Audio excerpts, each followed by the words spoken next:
Dahsyat, luar biasa. Yes. Kita akan memulai ibadah pagi ini. Adik-adik duduk yang diam, jangan noleh kiri kanannya. Kita fokus sama Tuhan, bela kehadiran Tuhan ada di setiap kita masing-masing pada pagi hari ini. Kita akan angkat satu pujian. Selamat pagi Bapa, selamat pagi Yesus, selamat pagi Roh Kudus. Terima kasih atas anugerah-Mu, selamatlah tak berlalu. Ku memuji, ku bersyukur, memuliakan nama-Mu. Allah Bapa, Putra, Roh Kudus, terima kasih. Kita ulangi lagu ini. Selamat pagi Bapa, selamat pagi Bapa, selamat pagi Yesus, selamat pagi Roh Kudus. Terima kasih atas anugerah-Mu, selamatlah berlalu. Ku memuji, ku bersyukur, memuliakan nama-Mu. Allah Bapa, Putra, Roh Kudus, terima kasih. Allah Bapa, Allah Bapa, Putra, Roh Kudus, terima kasih.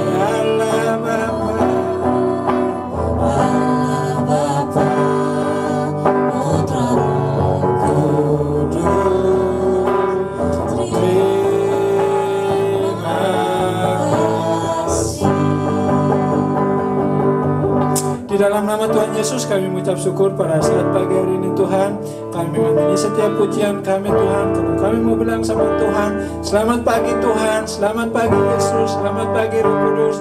Pada pagi hari ini Tuhan Kau hadir di setiap kehidupan kami masing-masing. Terima kasih Tuhan. Pagi ini kami akan memulai ibadah sekolah minggu ini Tuhan. Walaupun kami ibadahnya secara online, tapi bila sukacita kami tidak dikurangi oleh apapun Tuhan Yesus. Terima kasih Tuhan, kami alaskan ibadah ini dari awal, pertengahan hingga pada akhirnya Tuhan bila berjalan sesuai dengan kehendak-Mu. Hanya di dalam nama Tuhan Yesus kami telah berdoa. Haleluya, haleluya, amin. Oke, shalom adik-adik. Shalom. Kita sama-sama bangkit berdiri. Kita mau menyanyi buat Tuhan, kita mau melompat buat Tuhan. Kita angkat satu pujian kita, yaitu happy ya happy. Pakai gerakan ya. Happy ya happy ya. Saya senang jadi anak Tuhan.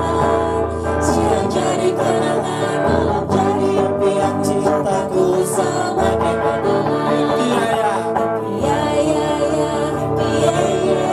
Saya senang jadi anak Tuhan. Siang jadi kenangan, malam jadi impian cintaku semakin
adik-adik, kita akan siapkan hati kita untuk mendengar firman Tuhan.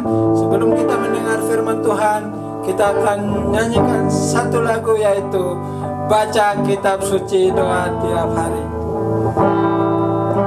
Baca kitab suci Doa tiap hari, doa tiap hari, doa tiap hari. Baca kitab suci doa tiap hari kalau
mendengarkan firman Tuhan, kita akan berdoa dulu. Adik-adik, tutup matanya. Terima kasih Tuhan, kami ucap syukur pada pagi hari ini Tuhan, di mana kami sudah memuji Tuhan, kami sudah melompat buat Tuhan, dan kami sudah menyembah Tuhan Yesus. Terima kasih Tuhan. Tiba saatnya ini Tuhan, kami mau duduk diam, kami mau mendengarkan firman Tuhan. Terima kasih Tuhan. Sebelum kami mendengarkan firman Tuhan, Tuhan urapi kami masing-masing, baik kakak kami yang menyampaikan firman Tuhan maupun kami yang mendengarnya. Terpujilah nama-Mu Tuhan Yesus. Biarlah firman Tuhan ini Tuhan memberkati kami. Biarlah masa kecil kami boleh bertumbuh dalam kebenaran firman Tuhan. Terpujilah nama-Mu Tuhan. Kamu siapkan hati kami, kamu siapkan hidup kami.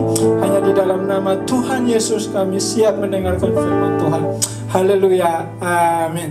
Shalom adik-adik yang dikasihi Tuhan. Kita sudah memuji Tuhan, saatnya kita mendengar firman Tuhan. Lipat tangan, tutup matanya, kita mau berdoa sama Tuhan. Tuhan Yesus, kami bersyukur Tuhan hari ini kami bisa memuji nama-Mu Tuhan. Walaupun kami di rumah kami masing-masing, tapi kami tetap bersuka cita. Dimanapun kami berada, kami tetap bersuka cita di dalam Tuhan Yesus. Tuhan, kami mau lebih lagi mengenal Engkau lewat kebenaran firman-Mu, lewat cerita firman-Mu Tuhan. Dan kami percaya akan menjadi kekuatan baru bagi setiap kami. Di dalam nama Tuhan Yesus kami mau dengar cerita firman Tuhan. Haleluya, haleluya, urapi kami, haleluya, amin. Terima kasih Tuhan Yesus. Kami bersyukur Tuhan karena kebaikan-Mu di dalam setiap kehidupan kami. Adik-adik yang dikasihi Tuhan, mungkin ya kita sekarang hampir bahkan lebih 3 bulan lebih di rumah, tapi saya percaya kita tetap merasakan kebaikan Tuhan ya. Kita tetap merasakan kebaikan Tuhan, amin. Siapa yang merasakan kebaikan Tuhan? Lambaikan tangannya. Kakak merasakan kebaikan Tuhan. Yang pertama, Tuhan memberikan kesehatan, Tuhan menyediakan makanan, Tuhan memberkati orang tua kita, Tuhan memberikan kita kekuatan baru, Tuhan mengizinkan kita lebih dekat sama orang tua kita karena semua di rumah ya. Kita bisa ngobrol bareng orang tua, kita bisa sharing bareng sama orang tua, tapi itu tetap karena kebaikan Tuhan bagi setiap kita. Nah, saat ini kita mau dengar secara satu firman Tuhan dari Roma pasal 8 ayatnya yang ke-28 ya. Kakak baca ya adik-adik ya. Roma pasal 8 ayatnya yang ke-28. kita buka sama-sama dan kita baca bersama-sama. Tolong ya, kita buka dan kita baca bersama-sama. Kita imani setiap firman Tuhan, setiap kata-kata firman Tuhan ini. 1, 2, 3 ya. Kita tahu sekarang bahwa Allah turut bekerja dalam segala sesuatu untuk mendatangkan kebaikan bagi mereka yang mengasihi Dia, yaitu bagi mereka yang terpanggil sesuai dengan rencana Allah. Katakan amin. Amin. Haleluya. Kita tahu sekarang bahwa Allah turut bekerja dalam segala sesuatu untuk mendatangkan kebaikan bagi kita yang mengasihi Dia. Dan saya percaya siapa di sini yang mengasihi Tuhan? Lambaikan tangannya. Saya mengasihi Tuhan. Bilang saya mengasihi Tuhan. Ya, karena kita mengasihi Tuhan dan kita harus percaya bahwa dalam keadaan pandemi begini Allah terus bekerja ya untuk kebaikan setiap adik-adik dan saya dan orang tua kita dan teman-teman kita yang mengasihi Tuhan. Oleh sebab itu adik-adik, pada saat pandemi ini jangan takut. Kita tidak perlu takut karena Allah mengasihi kita, karena Allah terus bekerja bagi setiap kita ya. Kalau ada rasa takut, kita berdoa sama Tuhan, kita serahkan hidup kita sama Tuhan. Oleh sebab itu, biarlah firman Tuhan ini menjadi kekuatan baru bagi setiap kita. Dari kasih Tuhan kita akan menonton ada satu video. Biarlah video ini juga akan menjadi kekuatan baru bagi setiap kita. Dan makin hari kita makin menambahkan ilmu mengenal Tuhan Yesus lebih dalam dan lebih dalam lagi. Biarlah dengan video ini menjadi berkah bagi kita. Haleluya. Amin. Haleluya. Apakah kamu pernah mendengar cerita tentang surga? Surga adalah tempat yang indah, tempat yang menyenangkan. Tuhan ada di surga dan Tuhan ingin kita semua pergi ke surga suatu hari nanti. Tentunya kamu ingin masuk surga, bukan? Bolehkah saya bertanya? Apakah kamu yakin pasti masuk surga? Apakah alasan Tuhan mengizinkan kamu masuk ke surga? Banyak orang berkata, kita harus taat kepada orang tua, rajin beribadah, rajin berdoa, rajin berbuat baik, dan lain sebagainya. Tapi harus baik apa? Saya punya kabar baik untukmu. Ini kabar baiknya, surga adalah hadiah gratis dari Allah. Namanya hadiah, tentu kita tidak perlu membayar. Surga tidak didapat karena kita berbuat sesuatu seperti rajin membaca kitab suci, rajin belajar, rajin berdoa, atau rajin melakukan perintah Allah yang lain. Surga juga tidak didapat karena kita layak atau pantas menerimanya. Seperti misalnya kita jadi anak yang pintar, anak yang rajin, kita tidak nakal, suaranya bagus, selalu juara di sekolah. Tapi sekalipun surga adalah hadiah gratis, semua orang tidak dapat masuk surga karena ada yang menghalangi, yaitu dosa. Kita semua adalah orang-orang yang berdosa. Dosa itu seperti kalau kita tidak taat kepada perintah Tuhan. Kita marah-marah, bertengkar, menyontek di sekolah, berbohong, berkata-kata kotor, berpikiran jelek, malas, dan lain sebagainya. Dosa juga kalau kita tahu yang baik tapi tidak mau melakukan, seperti membantu orang tua, beribadah, berdoa, taat kepada orang tua, tapi kita tidak lakukan, itu adalah dosa. Dosa sudah mengikat hidup kita sehingga kita cenderung untuk berbuat dosa. Kalau kita terus berbuat dosa, maka dosa kita akan sangat banyak. Nah, dengan dosa yang banyak seperti ini, kita tidak dapat menyelamatkan diri kita sendiri untuk masuk surga. Kita seperti orang yang tenggelam dalam lumpur hisap. Tidak mungkin kita menarik rambut kita untuk mengangkat diri kita, bukan? Nah, kita juga seperti itu. Kita tidak bisa menyelamatkan diri kita sendiri untuk masuk surga. Mungkin kita berpikir, kalau saya banyak berbuat baik, nanti ditimbang dosa dan perbuatan baik saya, sehingga saya bisa masuk surga. Tetapi itu tidak mungkin. Mengapa? Karena untuk masuk surga kita harus sempurna. Artinya tidak ada dosa satupun yang kita lakukan dalam hidup kita. Tidak mungkin kita menyajikan kue dari gula, mentega, tepung, dan 9 telur yang baik, tetapi sudah tercampur dengan 1 telur yang busuk. Kenapa? Karena 1 telur yang busuk itu sudah mencemari semua adonan yang baik. Itu sama seperti dosa kita. Sekalipun kita banyak berbuat baik, tapi kalau ada 1 dosa yang kita lakukan, itu sudah membuat kita tidak sempurna, sehingga tidak bisa masuk surga. Tapi Allah bisa menyelamatkan kita. Mari kita melihat cara Allah. Kita harus mengerti, Allah tidak seperti kakek yang baik, yang hanya mengasihi tetapi tidak menghukum kita yang berdosa. Allah juga bukan seperti polisi yang adil, yang hanya menghukum dan tidak mengasihi kita yang berdosa. Yang benar, Allah kita adalah kasih sekaligus adil. Allah yang kasih, Dia tidak ingin menghukum kita sekalipun dosa kita banyak. Tapi Allah yang adil harus menghukum kita sekalipun dosa kita hanya 1. Nah, inilah hukuman orang yang berdosa, yaitu disiksa selama-lamanya di dalam neraka. Apakah kamu melihat ada masalah di sini? Tadi Allah kasih tidak ingin menghukum, tapi Allah yang adil harus menghukum. Bagaimana kasih dan keadilan Allah ini bisa bertemu? Ada sebuah cerita yang akan menolong kita untuk mengerti bagaimana kasih dan keadilan Allah bertemu. Ada seorang pemimpin yang sangat bijaksana yang bernama Syamila. Dia mau membebaskan rakyat dari pemerintahan yang kejam. Tiba-tiba suatu kali prajuritnya datang melapor bahwa ada yang mencuri bahan makanan mereka. Syamila menjadi marah, lalu dia memerintahkan bahwa siapapun yang mencuri dan tertangkap akan dihukum 50 kali cambukan di muka umum. Ternyata ada yang mencuri dan pencurinya tertangkap. Tapi yang mengejutkan Jenderal Syamila, yang mencuri ternyata adalah ibunya sendiri. Syamila bingung apa yang harus dia lakukan, karena tentu dia sangat sayang kepada ibunya. Tetapi sebagai pemimpin, dia harus menjalankan keadilan, yaitu menghukum orang yang sudah melakukan kesalahan. Tetapi karena Syamila adalah pemimpin yang sangat bijaksana, dia melakukan sesuatu yang mengejutkan semua orang.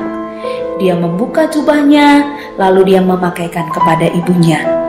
Dan dia dicambuk sebanyak 50 kali cambukan sebagai ganti ibunya. Dengan cara inilah Syamila menunjukkan kasih kepada ibunya, tapi sekaligus dia menunjukkan keadilan kepada semua pengikutnya. Demikian juga Allah mempertemukan kasih dan keadilannya melalui pengorbanan Yesus. Yesus adalah Allah yang menjadi manusia. Sekalipun dia Allah, dia mau datang ke dalam dunia, lahir menjadi manusia seperti kita, yang kita peringati hari lahirnya pada hari Natal. Tapi dia hidup dengan sempurna, tidak seperti kita yang berdosa. Inilah yang Yesus lakukan. Yesus mati di kayu salib untuk menggantikan hukuman dosa kita. Sebelum dia mati, dia berkata sudah selesai. Artinya semua dosa kita sudah diampuni 1 kali untuk selama-lamanya. Kemudian Yesus dikuburkan, tapi karena dia Allah, dia bangkit pada hari yang ketiga, lalu dia naik ke surga. Dan Yesus menawarkan surga sebagai hadiah gratis. Surga hanya dapat kita terima dengan iman. Iman itu seperti kunci untuk membuka pintu surga. Sekalipun ada banyak kunci, tapi hanya 1 yang bisa membuka pintu surga. Itu adalah iman yang menyelamatkan, dan kunci-kunci yang lainnya adalah iman yang tidak menyelamatkan. Iman yang tidak menyelamatkan itu kalau kita hanya memiliki iman di mulut saja. Artinya kita percaya sekalipun kita tidak mengerti, atau hanya sekedar ikut-ikutan, seperti ikut beribadah, ikut berdoa, ikut membaca firman Tuhan, ikut memuji Tuhan, dan lain sebagainya. Tapi kita tidak mengerti, hanya sekedar ikut-ikutan saja. Coba lihat, hatinya masih kosong, tidak ada Tuhan Yesus. ini adalah iman yang tidak menyelamatkan. Atau kita hanya tahu tentang Tuhan Yesus di kepala saja. Maksudnya, kita sudah tahu tentang Yesus, bahkan bisa menjawab semua pertanyaan-pertanyaan tentang Yesus, karena kita tahu dan bisa menghafal cerita tentang Tuhan Yesus. Kita tahu Dia adalah Raja, Dia Juru Selamat, Dia disalibkan di Bukit Golgota, Dia bangkit dari kubur, dan lain sebagainya. Kita bisa menghafal semua cerita itu. Tapi kalau hanya di kepala, kita tidak sungguh-sungguh percaya dalam hati, itu adalah iman yang tidak menyelamatkan. Atau kita hanya mempercayai Tuhan Yesus untuk dapat hal-hal sementara, seperti misalnya untuk mendapatkan mainan, untuk mendapatkan sepatu, untuk mendapatkan makanan yang enak, atau bahkan sering kita berdoa meminta Tuhan Yesus memberikan kita tubuh yang sehat atau kepintaran. Itu semua memang baik, tetapi itu hanya sementara selama kita hidup di dunia ini.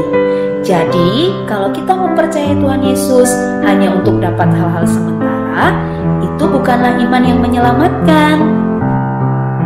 Iman yang menyelamatkan adalah percaya dengan segenap hati kepada Yesus saja sebagai Tuhan dan Juru Selamat yang sudah mengampuni semua dosa kita untuk masuk surga.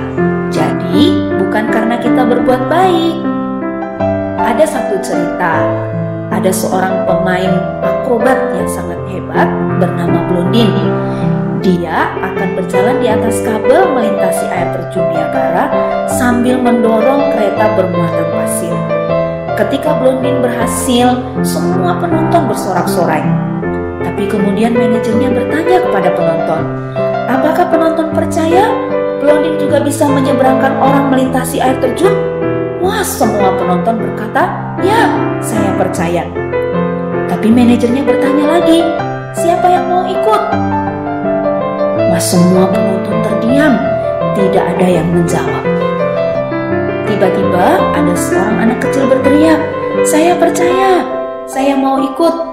Lalu anak kecil itu naik di atas kereta dorong dan Blondin membawanya sampai ke seberang dengan selamat.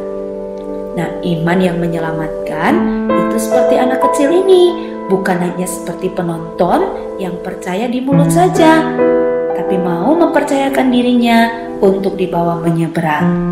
Jadi, iman yang menyelamatkan adalah kita mempercayai Tuhan Yesus dengan segenap hati sebagai Tuhan dan Juru Selamat yang sudah mengampuni semua dosa kita dan membawa kita masuk ke surga. Apakah kamu sudah mengerti bagaimana bisa masuk surga? Kalau kamu sudah mengerti, apakah kamu mau menerima hadiah gratis yaitu surga?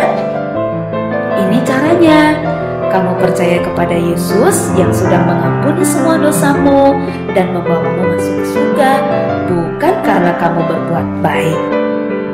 Dan kamu mau menerima Yesus sebagai Tuhan dan Juru Selamat dalam hati, bukan hanya di mulut atau di kepala saja. Kamu juga harus bertobat, artinya meninggalkan semua dosa dan taat kepada Yesus saja. Kalau ini yang kamu inginkan, kamu bisa berdoa bersama-sama. Mari kita berdoa bersama untuk menerima Yesus. Tuhan Yesus, saya mengaku orang berdosa dan tidak layak masuk surga. Saya percaya Yesus mati di kayu salib untuk menghapus dosa-dosa saya. Ampunilah saya, masuklah dalam hati saya, menjadi Tuhan dan Juru Selamat saya. Amin. Inilah janji Yesus pada kita yang percaya. Yohanes 6 ayat 47 berkata, sesungguhnya barang siapa percaya, ia mempunyai hidup yang kekal. Artinya, Tuhan Yesus berjanji, Dia pasti menepati janjinya. Kita yang sudah percaya kepada Tuhan Yesus pasti masuk surga. Sekarang, karena kita sudah percaya kepada Tuhan Yesus, kita menjadi anak-anak Allah. Dan tangan Tuhan Yesus memegang tangan kita. Kita tidak akan pernah dilepaskannya. Sekalipun ada kalanya kita lemah, ada kalanya kita tidak taat. Tapi Tuhan tetap memegang tangan kita. Itu berarti yang menjamin keselamatan kita, yang menjamin kita pasti masuk surga adalah janji dan kesetiaan Tuhan Yesus, bukan kesetiaan kita sendiri.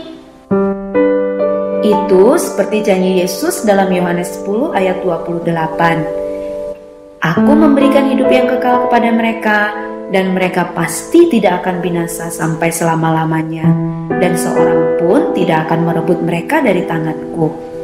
Ini janji Tuhan Yesus kepada kita. Tuhan Yesus memberikan hidup yang kekal kepada kita yang percaya, dan kita yang percaya tidak akan binasa sampai selama-lamanya, dan tidak ada yang bisa merebut kita dari tangan Tuhan.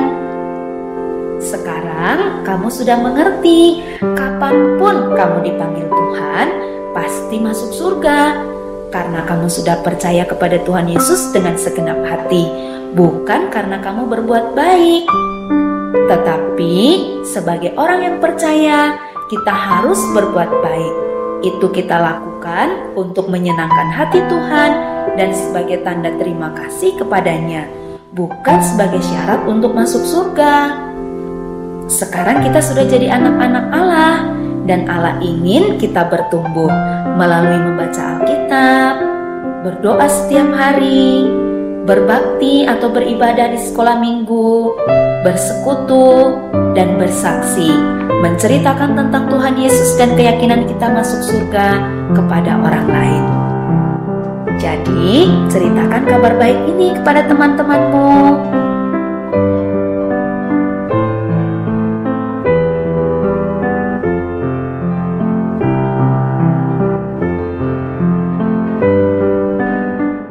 Haleluya, puji Tuhan. Siapa yang diberkati?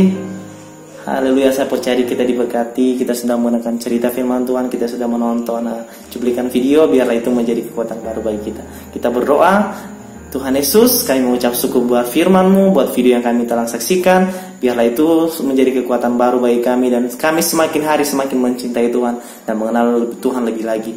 Oleh sebab itu Tuhan, biarlah kami Tuhan berkati kami, jauhi kami dari sakit penyakit, berikan kami kesehatan, cukupkan kebutuhan kami Tuhan. Dalam nama Tuhan Yesus kami berdoa dan syukur, haleluya. Kami percaya berkat Tuhan melimpah atas setiap kami. Haleluya, haleluya, amin. Haleluya, selamat hari Minggu adik-adik. Tuhan Yesus memberkati kita semua. Haleluya.